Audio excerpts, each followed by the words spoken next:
Thanks, Vipul. Excellent comments there to set us off on the right course today. Two things really stuck with me. Positivity, I think. Let's acknowledge that there are headwinds, but as you were saying, there is reason to be cheerful, and we can navigate those headwinds. And the second was, to use your words, let's turn ambition into action. And I think that's something that we can keep with us throughout today. So as introduced earlier, I'm Thomas Koller. I'm the regional segment lead for hydrogen, ammonia, sustainable fuels, and CCUS for DNV in Asia Pacific. Many thanks to ACES for inviting me to speak on a topic critical to our industry, and this is breaking barriers and making hydrogen commercially viable. Forums like ACES and the Green Hydrogen Track are where we turn ambition into action, working together to overcome barriers.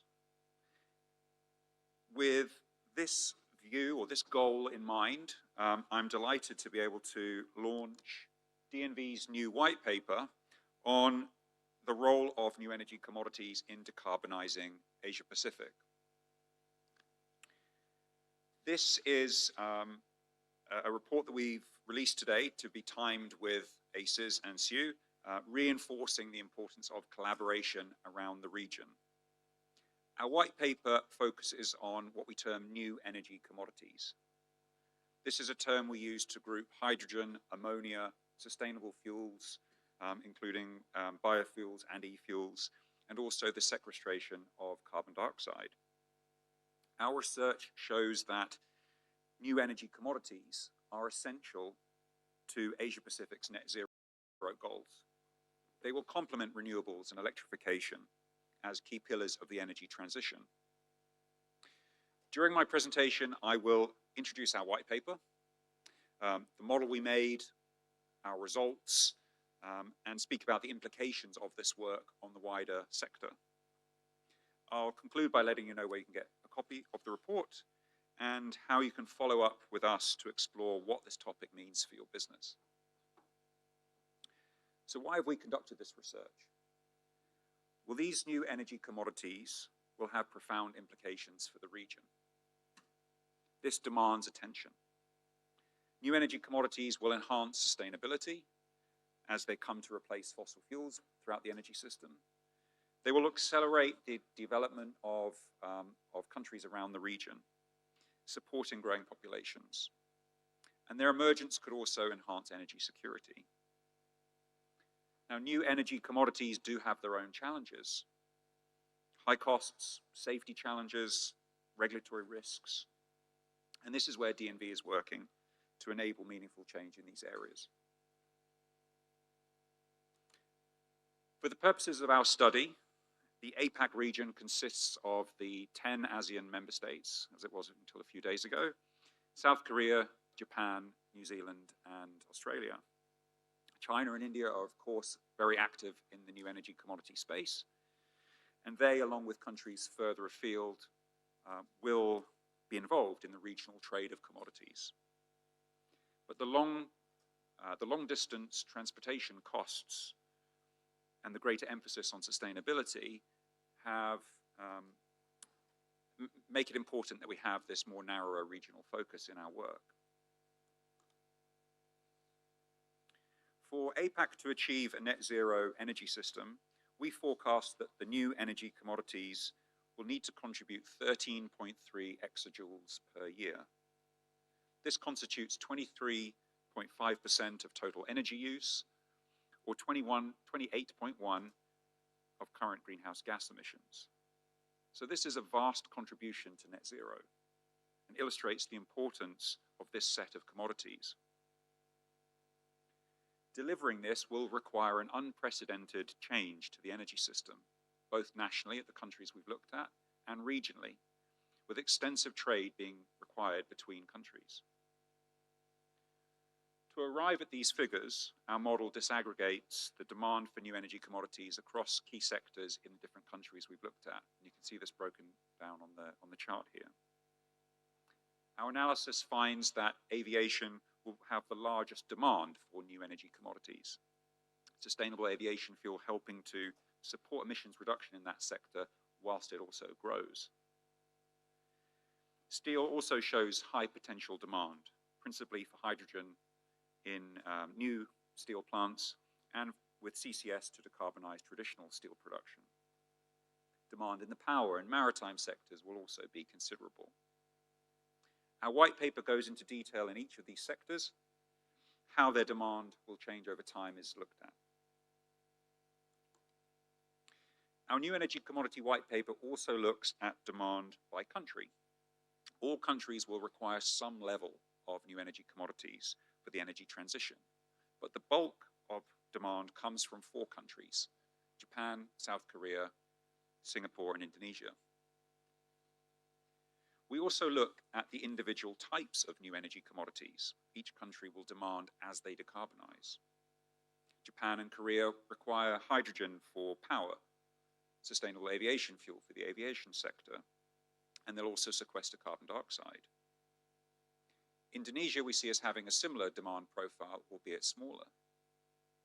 Singapore differs in its needs, with high demand for ammonia and sustainable methanol as maritime fuels.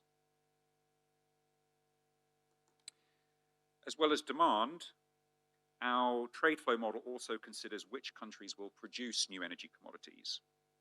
And from this, our white paper illustrates the trade networks needed to decarbonize the region, the flow of hydrogen, ammonia, sustainable fuels, and CO2 around the region, CO2 on its way to being stored. We've developed 3 archetypes within the report that reflect the trade dynamics of the region. There are import countries, and Singapore's an example of this. Singapore has constraints on its renewables, no geological carbon storage. It will need to import significant volumes of new energy commodities for bunkering. This will be ammonia, this will be methanol. It also has demand for new energy commodities from the aviation industry and from power. The second archetype in the middle here is net self-sufficiency, and an example of a net self-sufficient country within our study is Indonesia. Indonesia can produce and export some new energy commodities, drawing on its land availability and the solar capacity that's very strong in some regions, northern Sumatra, for example. It also has advantages in terms of its proximity to Singapore and Malaysia, enabling hydrogen transport by pipeline. But for other new energy commodities, we forecast Indonesia will require imports, and this includes biomass for sustainable aviation fuel and ammonia for power generation, maritime sectors, and industrial chemicals. And then our third archetype, or a set of countries, is export countries. And in our study, it's only Australia that falls into this grouping. Australia has high renewables capacity factors, and this positions the country as a strong future producer of new energy commodities.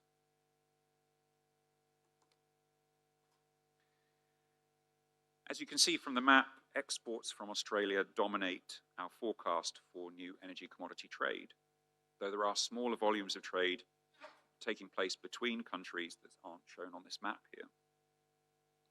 Exports to Japan, to South Korea, and Singapore represent 65% of new energy commodity trade in the region. The new energy commodity economy, its production, its trade, this requires development of a lot of infrastructure, including renewable energy production, infrastructure to support the transmission of that, storage of that, and the shipping of that. I'll share some figures to bring this infrastructure change to life. Producing the necessary volumes of new energy commodities requires some 12 billion solar panels and 2.7 million wind turbines.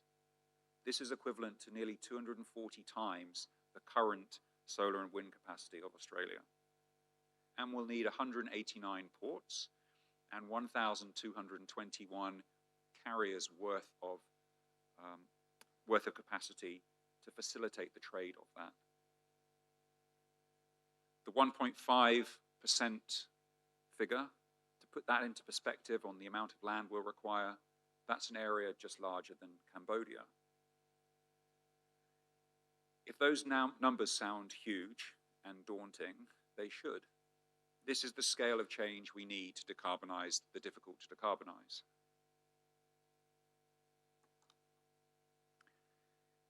Turning to solutions then. Our white paper has also looked at the impacts of new energy commodities on end consumers. We're all going to have to pay for this one way or another. While it currently tends to be far more expensive to produce green hydrogen, blue hydrogen as compared with grey, once you have that and it's used to produce green steel, and that's then used to produce and manufacture a car, the end product increase is just 2%. This is far less than the cost of inaction, the cost done to the planet and the economy of continued greenhouse gas emissions.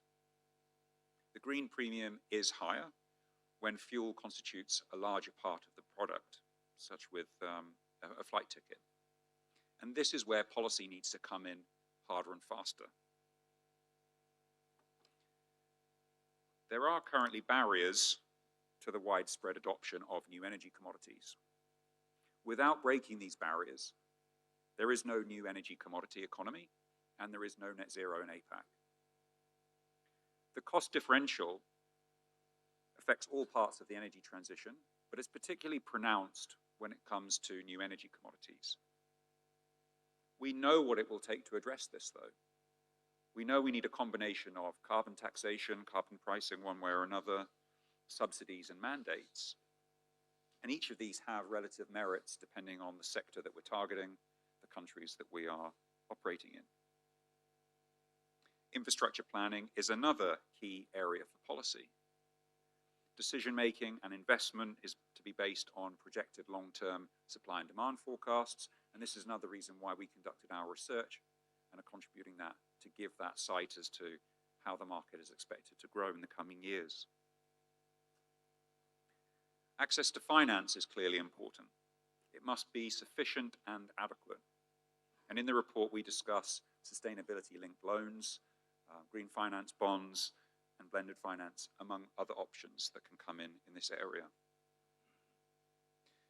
And a fourth area of policy we consider and identify as necessary is the harmonization of standards.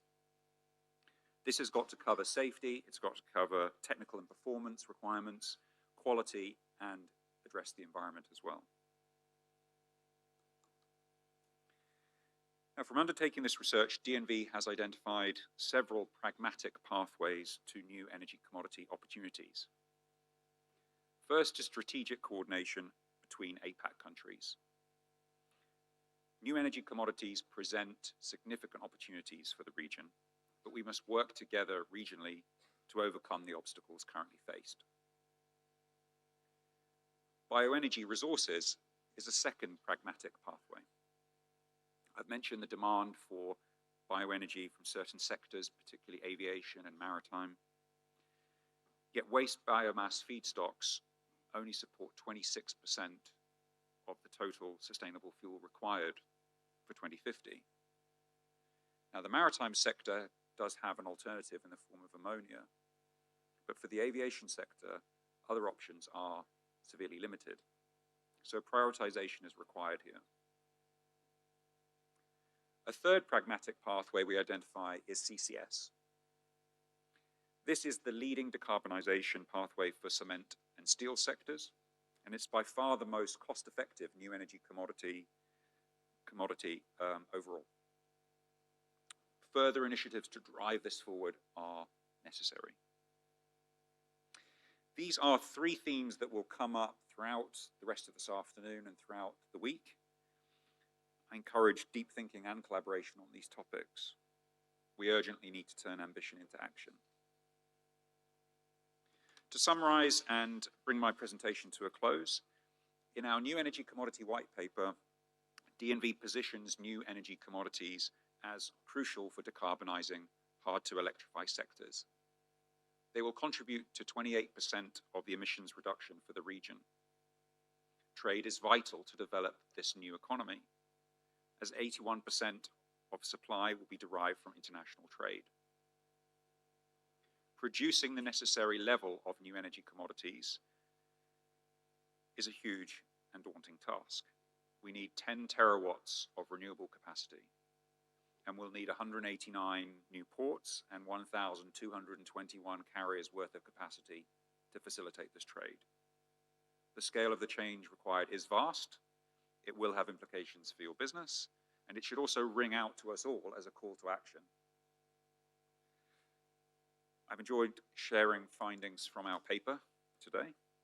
The challenges, the opportunity, and the pragmatic pathways that we can make on new energy commodities.